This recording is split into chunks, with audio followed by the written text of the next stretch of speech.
കാര്യങ്ങൾ കർത്താവിൻ്റെ കയ്യിൽ കൊടുത്തിട്ട് സന്തോഷിക്കുക.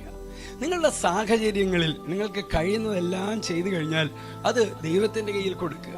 ഇത് വളരെ ബുദ്ധിമുട്ടാണ്. കാരണം നമ്മുടെ സ്വഭാവത്തിലുള്ളതാണ് നിയന്ത്രണം ഏറ്റെടുക്കാനുള്ള ആഗ്രഹം. എന്നാൽ നിങ്ങൾ പ്രാർത്ഥനയിൽ സമർപ്പിക്കുന്നതിലൂടെ നിങ്ങൾക്കൊരു മോചനം ലഭിക്കും. നിങ്ങളുടെ കഥയുടെ രചയിതാവ് ദൈവമാണ്. നിങ്ങളുടെ ജീവിതത്തിൻ്റെ എല്ലാ മേഖലയിലും ദൈവവചനം ഉച്ചത്തിൽ സംസാരിക്കുക.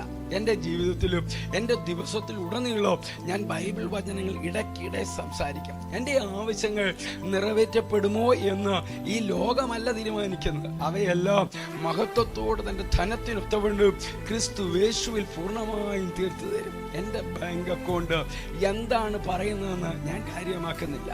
സാമ്പത്തിക വിദഗ്ധർ പറയുന്നത് ഞാൻ കാര്യമാക്കുന്നില്ല. 1 യോഹന്നാന്റെ ലേഖനം 4-ാം അധ്യായം 4-ാമത്തെ വാക്യം, നിങ്ങളിലുള്ളവൻ ലോകത്തിലുള്ളവനേക്കാൾ വലിയവനല്ലോ, ഇപ്പോഴുള്ള സാഹചര്യങ്ങളെക്കാൾ വലിയവനാണ് എൻ്റെ ദൈവം.